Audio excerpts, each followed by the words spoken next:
三葉。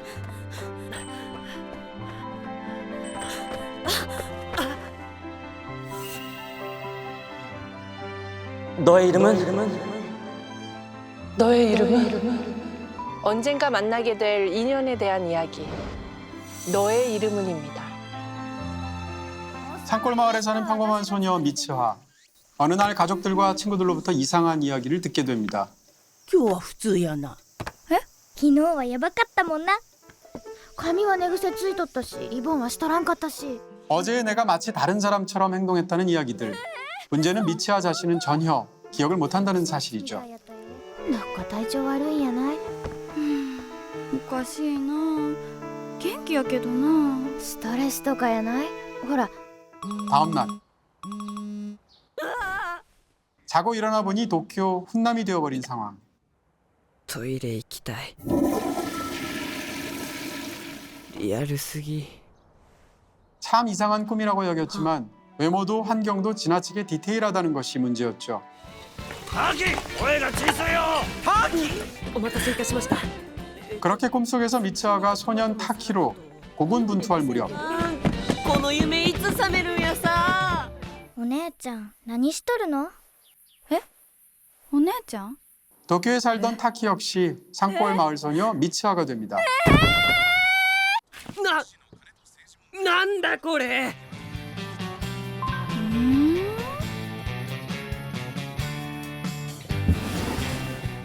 기억은 사라졌지만 증거는 남는 꿈. 여기에는 중요한 비밀 하나가 있었죠.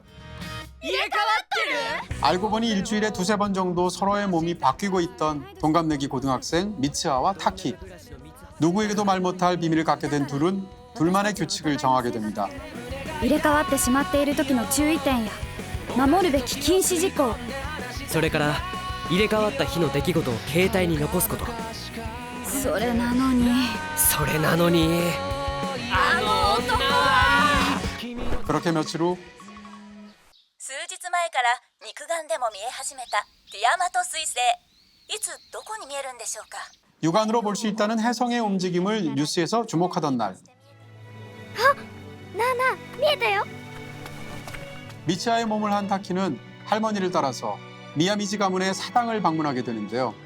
ここから先は隔離を。え？あの世のことやわ。あの世や。滋賀に戻るにはあんたらの一等大切なもんを引き換えにせにゃいかんよ。え？口噛酒やさ。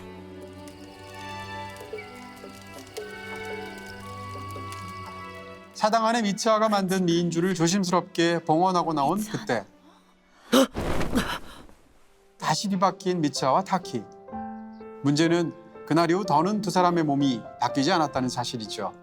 おかけになった電話は電波の届かない場所にいらっしゃるか。電源が入っ 갑자기 불통이 되어버린 시간. 이대로 미츠하와의 인연을 놓칠 수 없던 타키는 오직 마을의 풍경만이 남은 기억의 잔상을 따라갑니다. 그리고 기적적으로 おや、お兄ちゃん、それ糸森やろ。ようかけとるわ。なあ、あんた。ああ、糸森やな。懐かしいな。糸森。そうだ、糸森町。そうです。この近くですよね。 이제 곧 미츠하를 만날 기대로 벅차오르던 마음도 잠시. 이럴 수가. 온데간데 없이 사라져버린 마을. ねえ、本当にこの場所なの？違う。間違いない。そんなわけねえだろ。3年前に何百人が死んだあの災害、滝だって覚えてるだろ。死んだ ?3年前に死んだ? 분명 몇 주 전까지 바뀐 몸을 통해서 만났던 두 사람. 이들에게는 과연 어떤 일이 벌어졌던 걸까요?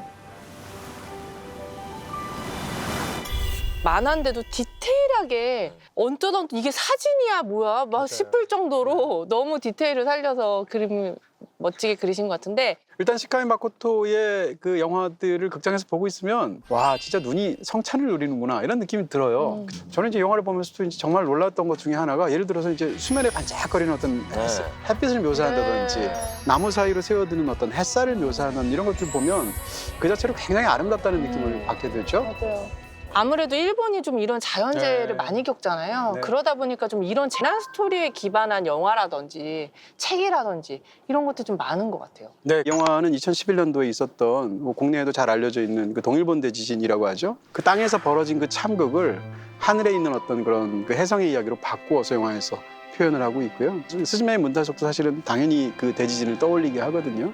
이런 측면에서 이 영화는 단순히 그렇게 소년소녀의 몸이 바뀌면서 벌어지는 해프닝으로 다루는 영화에서 그치는 것이 아니다 이렇게 얘기할 수 있겠죠. 네.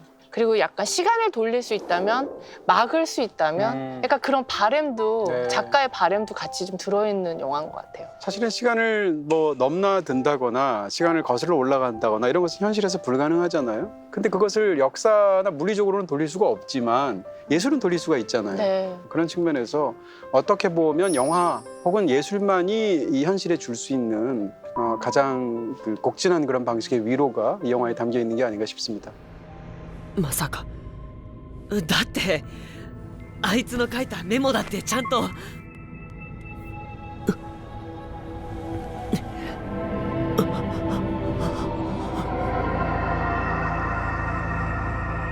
えてくその日はちょうど秋祭りの日だったみたい。落下地点はここ8時42分祭りで人が集まっている場所にちょうど落ちたんだ。町の3分の1、500人以上が亡くなって今はもう糸守には誰も住んでいないそうだ。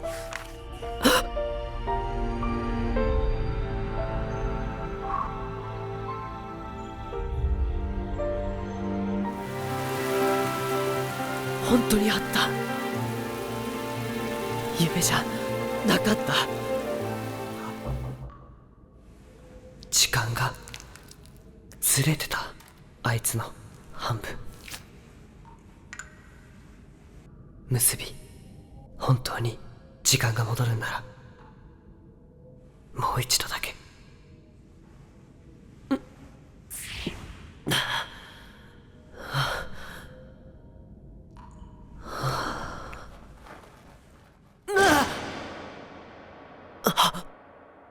彗星。ミツハ、そこにいちゃダメだ。ミツハ、彗星が落ちる前に町から逃げるんだ。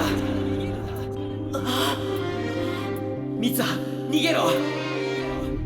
ミツハ、ミツハ。 기본적으로 이 영화의 모든 시각 디자인이나 이야기의 플롯상에서 중요한 모티브들은 다 갈라지는 것은 나쁜 거예요. 그리고 모여지고 합치고 있는 것은 다 좋은 거예요. 그렇게 짜여져 있습니다. 영화에서 보면 해성이 결정적인 순간에 갈라져서 문제거든요. 갈라져서 이제 떨어지게 되잖아요. 지진도 땅이 갈라지잖아요. 네. 그리고 상대가 몸이 바뀌었을 때 기억을 파편으로만 갖고 있잖아요. 네. 사실은 기억의 파편과 기억이 잘 생각이 안 나는 것도 말하자면 일종의 지진을 이야기 속으로 끌어들인 거예요. 그래서 이런 것들도 흥미로운 그런 어떤 착점이라고 볼 수 있죠. 보면 이게 카메라 앵글도 굉장히 다양해가지고 이게 뭐 그림이 아니라 꼭 실제 영화를 보는 것 같더라고요. 네. 그 영화 용어는 로우 앵글, 하이 앵글이라고 하는데 카메라의 위치가 낮춰서 이렇게 올려다 찍는 걸 로우 앵글이라고 하고 위에서 찍는 걸 이제 하이 앵글이라고 하잖아요. 그 하이 앵글, 로우 앵글을 굉장히 적극적으로 사용하죠. 대표적으로 아침 식사 준비하는 장면 이런 걸 보시게 되면 아침 식사를 처음 준비할 때 가스레인지가 불이 딱 올라올 때는 그것은 클로즈업으로 바로 정면에서 찍어요. 밥솥의 뚜껑을 여는 장면 같은 경우에는 밥솥 안에 앵글로 올려다 찍는 그런 장면이 있고 그다음에 계란 프라이는 또 직부감으로 위에서 하이 앵글로 찍거든요. 이런 장면을 이렇게 쇼트들을 나누고 적극적으로 앵글들을 구사해서 찍으면 그 자체로 굉장히 시각적으로 즐겁잖아요. 이런 방식을 쓰고 영화에서 제가 이제 감탄한 장면 중에 하나가 이 일본 특유의 미닫이 문을 이제 여는 장면, 닫는 장면을 보면 카메라의 위치가 그냥 방바닥하고 위치가 똑같아요. 그리고 또 위치를 굉장히 그 미닫이 문 사이에다 놓다 보니까 문이 열릴 때 문이 뒤로 물러가는 것 같은 것을 굉장히 어떻게 보면 아니 미닫이 문이 열리는 게 이렇게 스펙타클한 일이야? 라는 생각이 들 정도로 영화가 표현하고 있죠.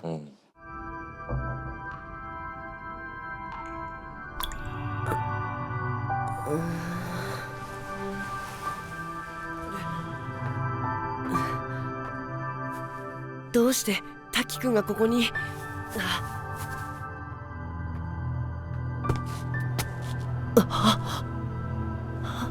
町がない。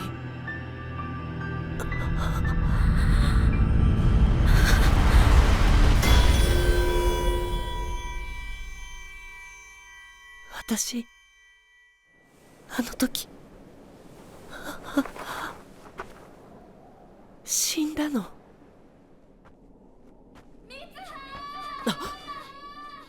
滝くん、滝くん、そこにいるのか。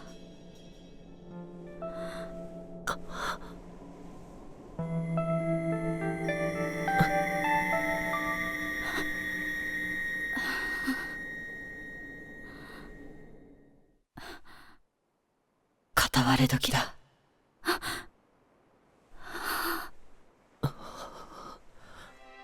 滝くん、滝くん、滝くんがいる。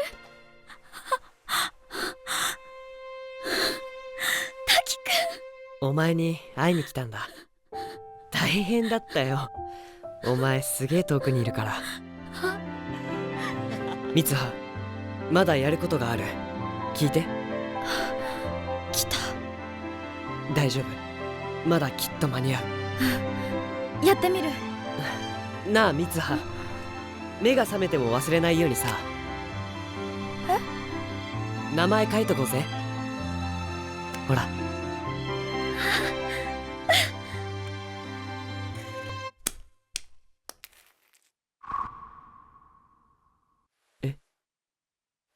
三葉、おい三葉。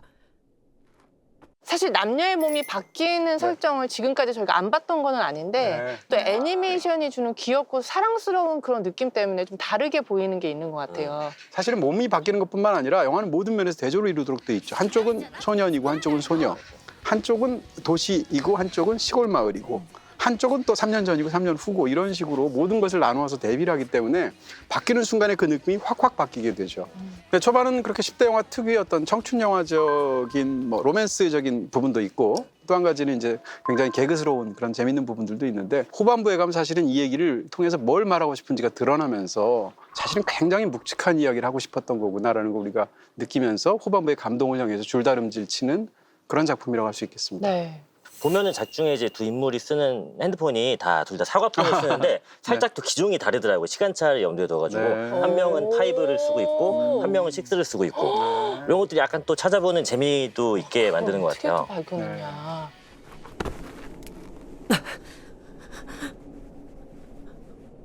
お前は誰だ？誰だ？誰に会いに来た？大事な人、忘れたくない人、忘れちゃダメな人。名前は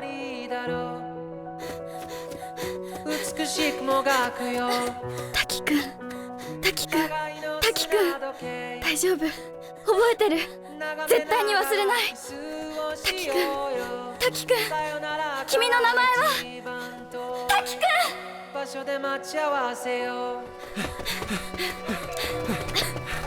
みんな逃げろ！山火事になってる！山火事です！逃げてください！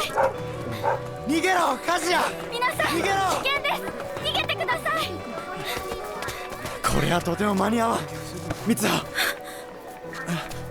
どうした？あの人の名前が思い出せんの。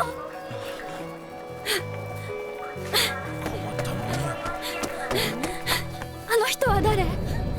大事な人、忘れちゃダメな人、忘れたくなかった人。君の名前は？ 제목이 너의 이름은이 아니고 너의 이름은 점이더라고요. 신카이 마코토 감독이 본인의 생각을 얘기했었던 거는 처음에는 두 인물이 너의 이름은 이렇게 궁금해하다가 나중에 기억이 좀 사라질 때는 너의 이름은 점점점 이렇게 흐릿해지다가 나중에 서로 만나게 됐을 때 너의 이름은 점 이렇게 마침표를 딱 맞게 끝맺게 된다라고 이야기를 했었는데 우리가 이제 이런 거대한 무슨 재해가 있거나 어떤 재난이 있거나 이렇게 되면 그 희생자들을 기리는 다양한 어떤 그런 행사들을 하기도 하고 네. 또 위령비 같은 걸 세우기도 하고 이러잖아요. 네. 그런 것들이 결국 잊지 말자라는 것인데 이 영화는 그러니까 그야말로 그런 망각에 저항하는 거죠. 그런 거대한 트라우마가 생겼을 때 남아있는 사람이 할 수 있는 게 뭐겠어요? 결국은 기억하고 그런 일이 없도록 하고 그 일을 막으려고 하는 노력 같은 것이겠죠. 그런 것이 어떻게 보면 예술적으로 표현된 테마다 이렇게 볼 수 있겠습니다. 네. 仮にこれが隕石となった場合でも確率的には人間の居住地現時点での破片の軌道予測は難しい。これほど壮麗な天体現象を目撃していること現象をまさに肉眼で目撃できていることはこの時代に生きる私たちにとっての大変な幸運というべきでしょう。それはまるで夢の景色のようにただひたすらに美しい眺めだった。運命だとか未来とかって言葉がどれだけ手を伸ばそうと届かない場所で僕ら恋をする時計の針も二人を横目に見ながら進む 저는 개인적으로 이 영화 OST를 굉장히 좋아하는데 보니까 이제 레드임프스라는 이 그룹하고 또 협업을 굉장히 오랫동안 했더라고요. 편곡 자체는 화려하면서 보컬의 목소리는 굉장히 소년스럽거든요. 이런 것들이 이 레드임프스의 음악 자체가 굉장히 사람을 매혹시키는 측면이 있는 데다가 그게 또 이 영화랑 너무 잘 맞죠. 어떤 그런 최상의 협업을 이루고 있는 그런 방법으로 보입니다.